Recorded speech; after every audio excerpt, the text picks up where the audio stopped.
Hello student, आज विद्यालय में आपका स्वागत है। आज हम कक्षा 10वीं के अर्थशास्त्र का 5वां अध्याय उपभोक्ता अधिकार का भाग 4 देखेंगे।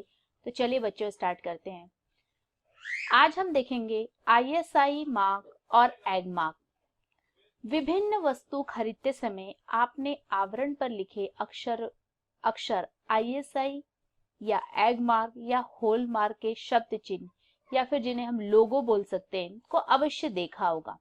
जब उपभोक्ता कोई वस्तु या सेवा खरीदता है तो ये शब्द चिन्ह और प्रमाणक चिन्ह उन्हें अच्छी गुणवत्ता सुनिश्चित कराने में मदद करते हैं।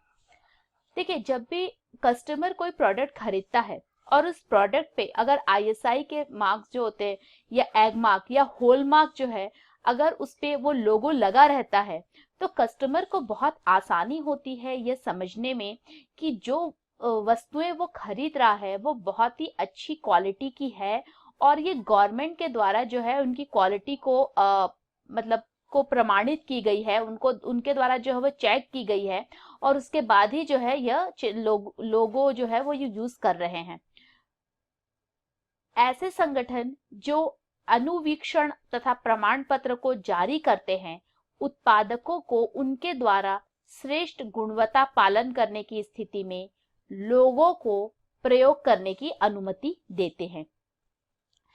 ऐसे जो ऑर्गेनाइजेशन होते हैं जो कि इन चीजों की मॉनिटरिंग करते हैं या जिनको सर्टिफिकेट इशू करते हैं, तो वो उत्पादकों को उनके द्वारा जो है वो बहुत श्रेष्ठ गुणवत्ता पालन करने की स्थिति में ही जो है यह लोगो देने की अनुमति देते हैं। तो ऐसे मैन्युफैक्चर जो ऐसे गुड्स को जो है प्रोड्यूस करते हैं जो कि बहुत अच्छी क्वालिटी की होती है, उसके बाद ही जो है उन्हें ऑर्गेनाइजेशन से जो है उनकी मॉनिटरिंग की जाती है और उसके बाद ही उन्हें सर्टिफिकेट इशू किया जाता है। यद्यपि ये संगठन बहुत से उत्पादों के लिए गुणवत्ता का मापदंड विकसित करते हैं, लेकिन सभी उत्पादकों का इन मापदंडों का पालन करना जरूरी नहीं होता है। ऐसे तो ये बहुत सारे जो होता है गाइडलाइन देते हैं संगठन जो है कि इन सभी को यह जो गुणवत्ता का जो मापदंड है इसको विकसित करना चाहिए, लेकिन ऐसा उत्पादक जो है ये हर इन मापदंडों का पालन करे ऐसा जरूरी नहीं होता है। फिर भी कुछ उत्पादों कुछ ऐसे प्रोडक्ट होते हैं जो कि सिक्योरिटी और हेल्थ को प्रभावित करते हैं, उस पर डायरेक्ट इम्पैक्ट डालते हैं, जिनका उपयोग बड़े पैमाने पर होता है जिससे कि बहुत सारे लोग जो है जिनका यूज करते हैं। जैसे कि मान लीजिए आप एलपीजी सिलेंडर्स हो गए या फिर फूड कलर खाद्य रंग हो गए हैं या फिर सीमेंट हो गए हैं, या फिर जो पेयजल की बात करें तो जैसे आप जो पैकेट बॉटल होते हैं आजकल, तो ये सारी चीजें क्या होते हैं हमारे सुरक्षा और स्वास्थ्य को प्रभावित करते हैं। तो इसीलिए जो है ये बहुत आवश्यक होता है कि इन सभी चीजों पे हमें जो है उनकी क्वालिटी जो है वो चेक करना बहुत आवश्यक होता है और इसीलिए इनको जो है इनकी क्वालिटी और अगर हाई क्वालिटी है तो इसके बाद जो है इन्हें आईएसआई मार्क जो होता है वो लगाने की अनुमति प्रदान की जाती है या एग मार्क या होल मार्क प्रदान किया जाता है। इनके उत्पादन के लिए यह अनिवार्य होता है कि यह उत्पादक इन संगठनों से प्रमाण पत्र प्राप्त करे। तो जब ये ऑर्गेनाइजेशन से सर्टिफिकेट प्राप्त करते हैं उसके बाद ही जो है ये मार्केट में अपने प्रोडक्ट को मतलब जो है सेल आउट कर सकते हैं।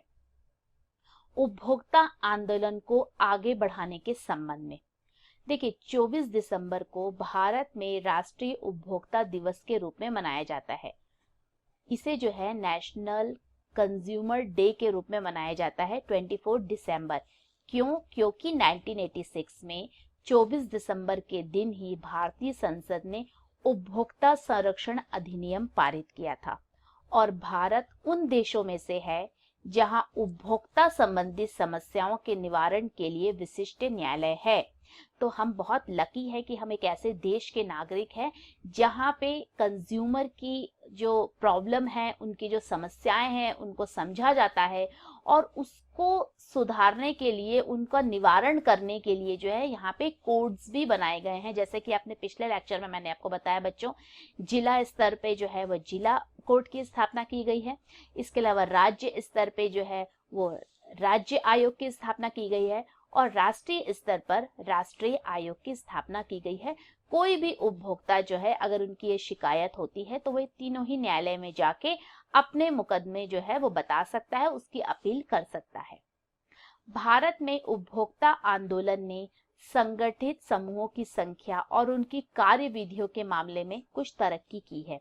जो कंज्यूमर मूवमेंट्स चल रहा था तो उनकी संख्या भी जो है वो बढ़ी है भारत में, और उसमें भी बहुत तरक्की हुई है। आज देश में 700 से भी अधिक उपभोक्ता संगठन है, जिसमें से केवल 20-25 ही अपने कार्यों के लिए पूर्ण संगठित और मान्यता प्राप्त हैं। आज देश में 700 से अधिक जरूर है उपभोक्ता संगठन, लेकिन उसमें से केवल 20-25 ही ऐसे हैं संगठन जो अपने कार्यों के लिए पूर्ण रूप से संगठित है और जिन्हें मान्यता मिली हुई है। फिर भी उपभोक्ता निवारण प्रक्रिया जो है वो जटिल, खर्चीली और समय साध्य साबित हो रही है। लेकिन जो उपभोक्ता निवारण की जो समस्या है, उनके निवारण के लिए जो ये प्रोसेस है वो बहुत ज्यादा, एक तो कॉम्प्लेक्स है, जटिल है, इवन इसमें पैसा भी लग जाता है तो ये खर्चीला भी है, और ये टाइम टेकिंग भी है, मतलब समय भी जो है इसमें लगता है। कई बार उपभोक्ताओं को वकील का भी सहारा लेना पड़ता है, उनको लॉयर जो है वो भी हायर करने पड़ते हैं। ये मुकदमे अदालती कार्यवाहियों में शामिल होने और आगे बढ़ने में बहुत समय लेते हैं। हम जानते हैं कि कभी कभी भारत की जो न्याय व्यवस्था है उसमें एक ये दोष अवश्य है कि वो बहुत ज्यादा समय लेती है, और यही वजह है कि जो इस तरीके के जो उपभोक्ता निवारण से संबंधित जो मुकदमे होते हैं वो भी जब अदालती कार्यवाहियों में जो है उनमें बहुत ज्यादा समय लग जाता है और उससे आगे बढ़ने में काफी समय खर्च होता है। अधिकांश खरीदारियों के समय रसीद नहीं दी जाती है। अच्छा, एक चीज ये भी होती है जो उनको कंज्यूमर को एक जो प्रॉब्लम फेस करना पड़ता है, आप देखते होंगे आज हम देखते हैं कि हम खुद भी जो है, कस्टमर भी इसके लिए बहुत ज्यादा अवेयर हो गया है, और गवर्नमेंट के रूल्स भी इस तरीके के आ गए हैं कि आपको रिसिप्ट लेनी चाहिए, और आपको जो है कोई भी अगर आप सामान खरीदते तो उसका बिल आपके पास होना चाहिए। लेकिन अगर हम थोड़े समय पहले की बात करें तो इस तरीके की अवेयरनेस नहीं थी, तो अधिकांश जो खरीदार, जो उपभोक्ता होते थे, ग्राहक होते थे, उन्हें जो है समय पर रसीद नहीं दी जाती थी, और ऐसी स्थिति में प्रमाण जुटाना आसान नहीं होता था। अगर उन्हें कोई रसीद नहीं मिली है और उनके साथ किसी भी प्रकार की धोखाधड़ी की जाती है तो वो उसके विरुद्ध में जो है उनके पास जो है सबूत नहीं होते थे, वो प्रमाण जो है उनको जुटाना बहुत मुश्किल हो जाता था। इसके अलावा बाजार में अधिकांश खरीदारियां जो है वो छोटे फुटकर जो है, छोटे छोटे जो दुकानदार होते हैं उनसे होती हैं।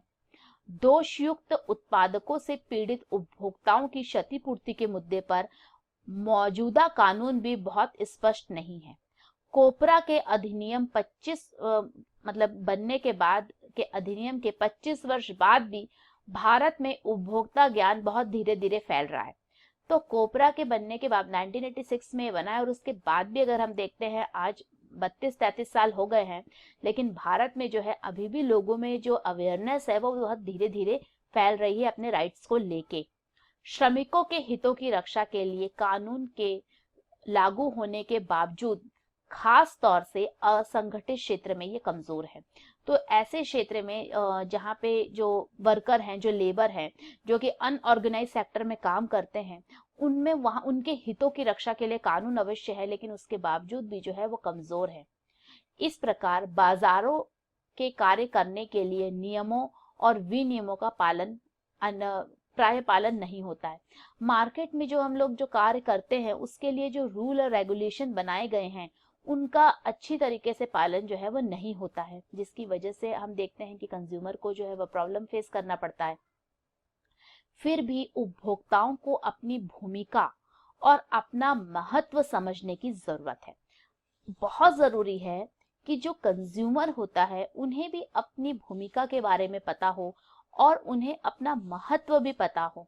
यह अक्सर कहा जाता है कि उपभोक्ताओं की सक्रिय भागीदारी से ही उपभोक्ता आंदोलन प्रभावी हो सकता है, और यह बात से उपभोक्ताओं के लिए नहीं, किसी भी चीज के लिए बहुत आवश्यक है कि अगर किसी भी चीज आंदोलन को आपको प्रभावी बनाना है तो उससे जुड़े हुए जो लोग हैं उनकी भागीदारी उसमें होनी चाहिए, और एक सक्रिय भागीदारी होनी चाहिए।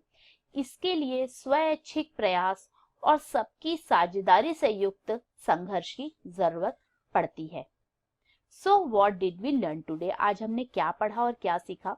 तो बच्चों, आज हमने सबसे पहले देखा कि किस तरीके से ISI मार्क्स जो होते हैं, बहुत सारी चीजों में हम देखते हैं कि जिसमें ISI मार्क्स लगे हुए होते हैं, एग मार्क जो है उसका लोगो होता है या होल मार्क का लोगो होता है, तो ये हमें बताते हैं कि उस वस्तु की क्वालिटी जो है वो अच्छी है और कस्टमर जो है उसे खरीद सकता है, क्योंकि वो गवर्नमेंट के द्वारा भी जो है वो अप्रूव्ड होते हैं और उन्हें सर्टिफिकेट ये मिलता है, इसके बाद ही जो है वो इसको लोगों को यूज करते हैं।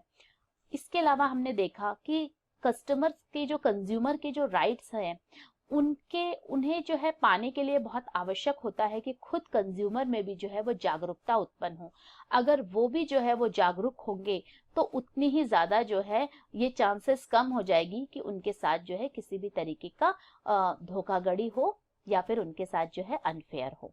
इन सभी चीजों को आज हमने इस लेक्चर में डिस्कस किया।